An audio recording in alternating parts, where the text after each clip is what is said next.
Bismillahirrahmanirrahim. Assalamu alaikum students. I am Ahmad Hasnain and you are watching Simplifying Physics. Students, आज हम second year का course शुरू करने लगे हैं क्लास 12 का फिज़िक्स का, जो जिसका फर्स्ट चैप्टर जो है वो है, उसका टाइटल है इलेक्ट्रोस्टैटिक्स। और आज हम जो टॉपिक पढ़ेंगे वो है कूलम्स लॉ। तो स्टूडेंट, कूलम्स लॉ को स्टार्ट करने से पहले हम अपने टॉपिक के चैप्टर के टाइटल को देखते हैं ज़रा, कि वो हमें क्या बता रहा है कि हमने इस चैप्टर में क्या पढ़ना है। स्टूडेंट, इलेक्ट्रो उस चीज़ को कहते हैं जिसके अंदर हम चार्जेस की स्टडी करते हैं। चार्जेस को अगर हमने स्टडी करना हो तो हम उसको क्या कहते हैं, इलेक्ट्रो। और स्टैटिक्स जो चीज़ें होती हैं, स्टैटिक्स मीन कि हमारे पास जो चीज़ रेस्ट पे होती है। इट मीन्स कि जब भी हम चार्जेस को रेस्ट पोजीशन के ऊपर, मीन्स कि अगर चार्जेस मूव नहीं कर रहे, रेस्ट पे हैं, तो उनको जब भी हम स्टडी करते हैं तो वो हम करते हैं इलेक्ट्रोस्टैटिक्स के अंदर।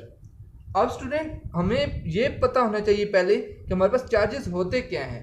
स्टूडेंट, कोई भी बॉडी है उसकी दो इंट्रिंसिक प्रॉपर्टीज़ होंगी, दो हमारे पास इंट्रिंसिक प्रॉपर्टीज़ होंगी। इंट्रिंसिक प्रॉपर्टीज़ कहते हैं स्टूडेंट की जो कि सेल्फ मेड होती हैं, ऑलरेडी बॉडी के अंदर ऑलरेडी होती हैं। तो उनमें हमारे पास दो कौन सी हैं, एक है स्टूडेंट मैस और दूसरा है हमारे पास चार्ज। चार्ज भी हमारे पास एक इंट्रिंसिक क्वांटिटी है एक, और मैस भी हमारे पास एक इंट्रिंसिक प्रॉपर्टी है किसी भी बॉडी की।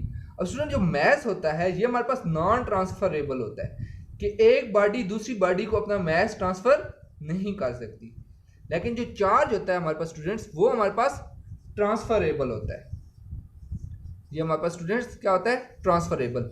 अब स्टूडेंट्स, अगर हम देखें इसको मजीद, तो हमें पता है चार्जेस को हम किस फॉर्म में लेते हैं, प्रोटॉन्स या इलेक्ट्रॉन्स की फॉर्म में। जहाँ भी स्टूडेंट्स हमारे पास एब्सेंस ऑफ इलेक्ट्रॉन्स होता है, वहाँ पे हम कहते हैं कि हमारे पास पॉजिटिव चार्ज है। स्टूडेंट, हमारे पास चार्जेस की अगर हम टाइप्स को देखें तो हमारे पास टू टाइप्स हैं स्टूडेंट्स। एक पॉजिटिव है, पॉजिटिव चार्जेस होते हैं, और दूसरे नेगेटिव चार्जेस होते हैं। ये हमारे पास पॉजिटिव चार्जेस होते हैं और ये हमारे पास नेगेटिव चार्जेस होते हैं। इसके अलावा हमें स्टूडेंट्स चार्जेस के बारे में जो इन्फॉर्मेशन है वो ये है कि चार्जेस के दरमियान हमारे पास फोर्स ऑफ अट्रैक्शन या रिपल्जन होती है। दो अगर कोई भी चार्जेस हों तो उनके अंदर हमारे पास फोर्स ऑफ अट्रैक्शन और रिपल्जन हमारे पास उनके अंदर होती है। इसके अलावा हमें अगर स्टूडेंट हम देखें तो हमने क्योंकि कहा है कि फोर्स जो चार्जेस हैं हमारे पास ट्रांसफरेबल हैं, तो इसको ट्रांसफ़र करने के जो सोर्सेज हैं एक बॉडी से दूसरी बॉडी में, वो हमारे पास कुछ इस तरह है कि फॉर एग्जांपल रबिंग या जिसको हम कह लेते हैं फ्रिक्शन, रबिंग या फ्रिक्शन से हमारे पास चार्ज ट्रांसफ़र होता है। इसी तरीके से स्टूडेंट जो हमारे पास है जो दूसरी चीज़ है इलेक्ट्रोस्टैटिक इंडक्शन, इससे हमारे पास चार्जेस ट्रांसफ़र होते हैं। इलेक्ट्रोस्टैटिक इंडक्शन से हमारे पास चार्जेस ट्रांसफ़र होते हैं दो बॉडीज़ के दरमियान। और तीसरी जो चीज़ है स्टूडेंट वो है हमारे पास कंडक्शन। अब स्टूडेंट, आपने देखा होगा कि कोई भी बॉडी है उसको अगर हम रब करें तो उससे हमारे पास उस बॉडी के अंदर चार्जेस क्रिएट होते हैं। फॉर एग्जांपल, अगर हम हेयर्स को कॉम से मतलब कंघी से अगर रब करें तो हमारे पास क्या होगा, कंघी के ऊपर भी चार्जेस आ जाएंगे और हेयर्स के ऊपर भी चार्जेस आ जाएंगे, और उनके दरमियान कोई ना कोई फोर्स ऑफ अट्रैक्शन या रिपल्जन प्रोड्यूस हो जाएगी।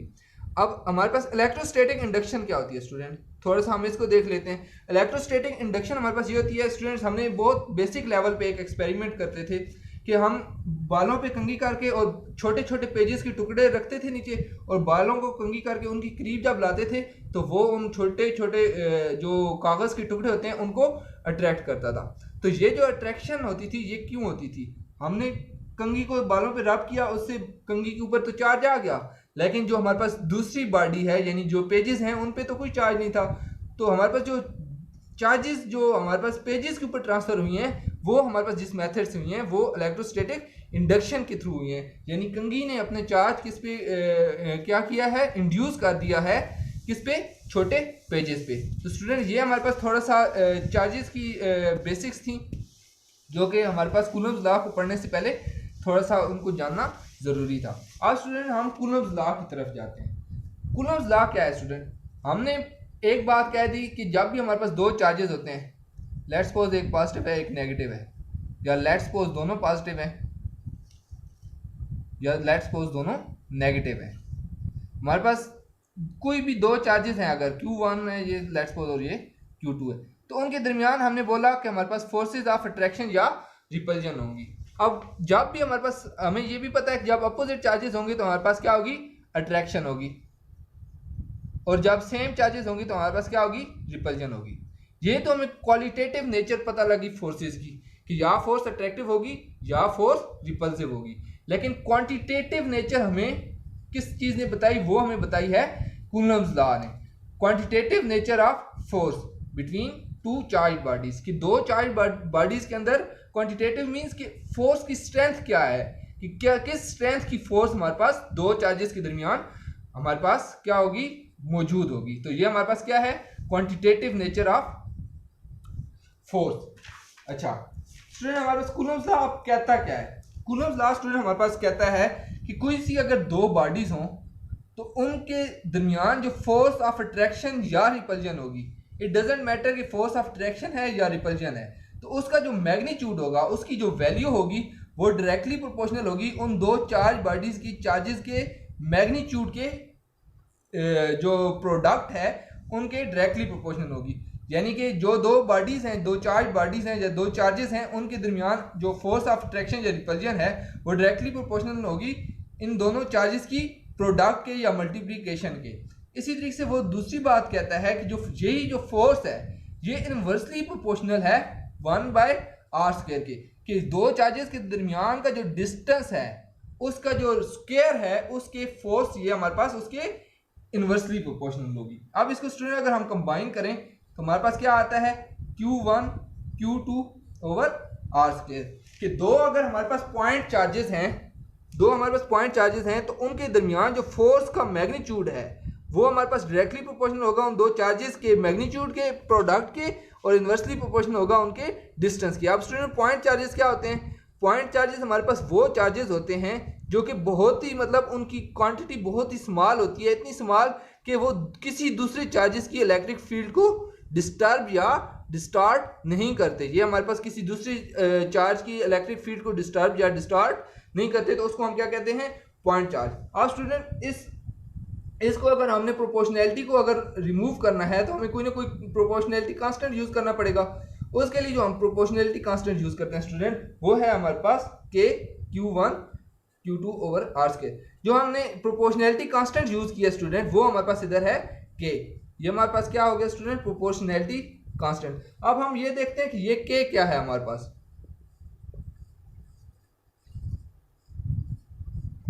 स्टूडेंट ये जो हमारे पास K है ये हमारे पास दो चीजों के ऊपर डिपेंड कर रहा है, और वो दो चीजें क्या हैं, एक तो हमारे पास नेचर ऑफ मीडियम है कि हमारे पास जो दो चार्जेस हैं उनके दरमियान मीडियम क्या है, उनके दरमियान क्या सिर्फ एयर है या उनके अंदर कोई और भी चीज पड़ी हुई है, लाइक ग्लास पड़ा हुआ है, कुछ पेजेस पड़े हुए हैं। जो चार्जेस के दरमियान जो मीडियम है, नेचर ऑफ मीडियम, कि चार्जेस के दरमियान क्या चीज पड़ी हुई है बिटवीन चार्जेस। और दूसरी चीज जिस पे डिपेंड कर रहा है वो हमारे पास सिस्टम ऑफ यूनिट्स पे डिपेंड कर रहा है कि आपने Q, R और F की यूनिट्स क्या यूज की हैं। सिस्टम ऑफ यूनिट्स पे डिपेंड कर रहा है कि Q1 Q2 R और F की आप कौन से सिस्टम में यूनिट्स ले रहे हैं। तो स्टूडेंट इसको अगर हम देखें, अगर हमारे पास सिस्टम इंटरनेशनल हो, हम सिस्टम इंटरनेशनल को अगर यूज कर रहे हो और हमारे पास जो मीडियम है वो एयर हो, तो जो K हमारे पास होता है वो होता है K = 1/4 πε0।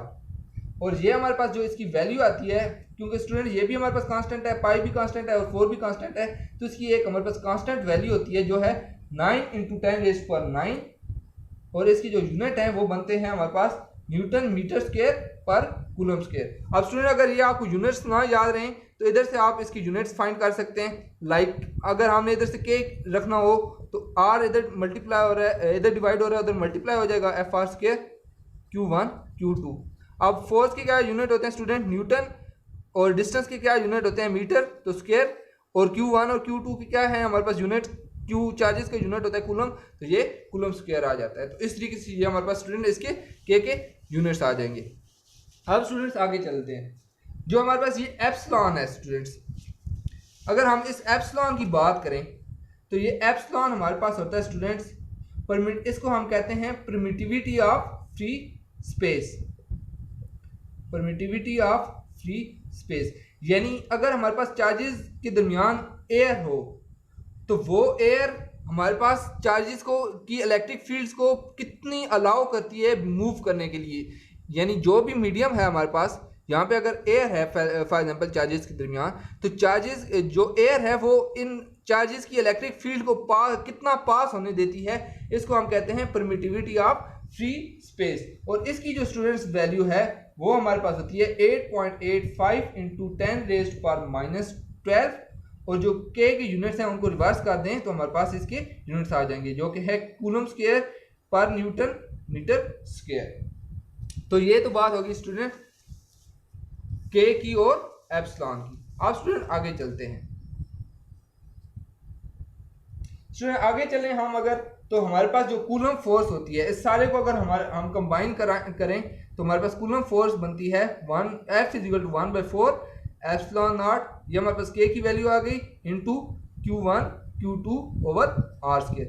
अब स्टूडेंट ये बात याद रखिएगा कि ये हमारे पास फोर्स का क्या आया है, सिर्फ मैग्नीट्यूड। अब अगर हम इसी फोर्स की वेक्टर फॉर्म अगर देखना चाहें तो हम क्या करेंगे स्टूडेंट्स, इसी फोर्स की लेट्स सपोज हमने देखनी है वेक्टर फॉर्म। तो वेक्टर फॉर्म के लिए हमारे पास स्टूडेंट्स क्या है, वेक्टर फॉर्म के लिए स्टूडेंट हमारे पास लेट्स सपोज एक ये चार्ज है हमारे पास Q1 और ये Q2।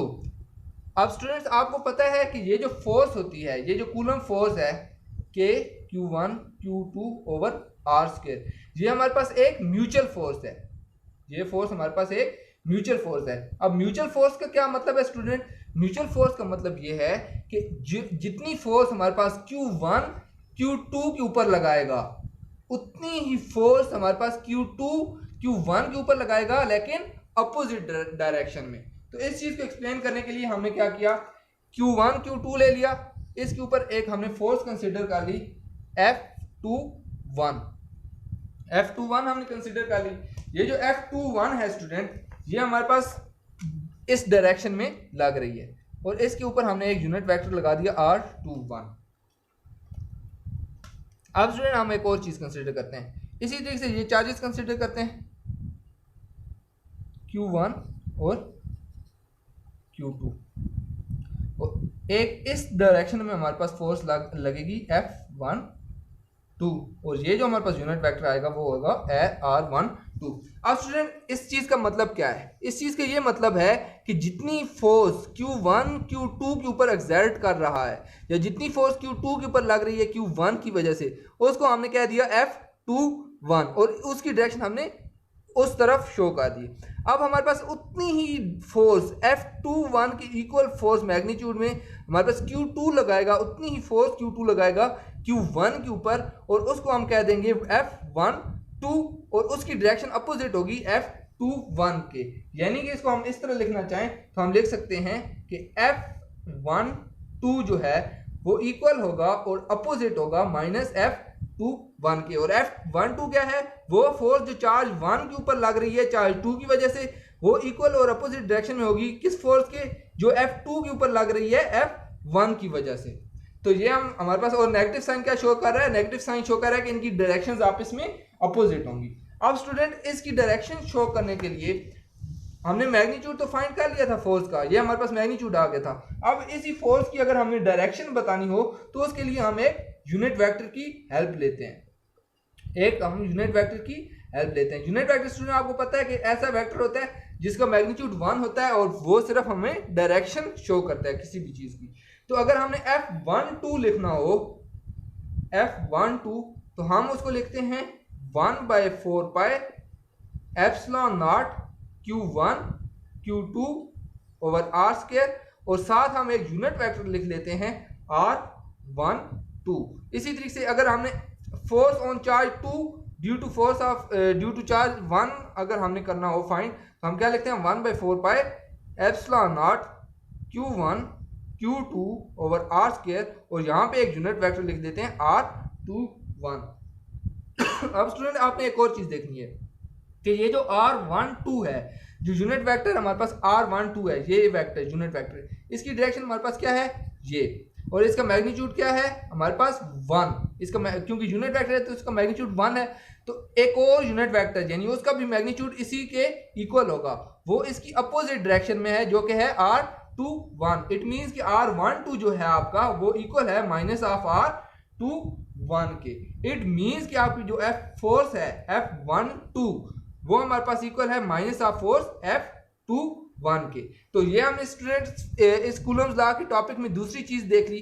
फर्स्ट चीज हमने देखी कि फोर्सेस का मैग्नीट्यूड क्या होता है, दूसरी चीज हमने देखी कि फोर्सेस का हमारे पास वेक्टर फॉर्म में फोर्सेस को हम कैसे एक्सप्लेन कर सकते हैं। अब स्टूडेंट हम अगली चीज देखते हैं जो कि लास्ट है, वो हमारे पास क्या है तीसरी चीज कि हमारे पास अगर इन दो चार्जेस के दरमियान अगर मीडियम एयर के अलावा हो तो हम उसको कैसे इनकॉर्पोरेट करेंगे।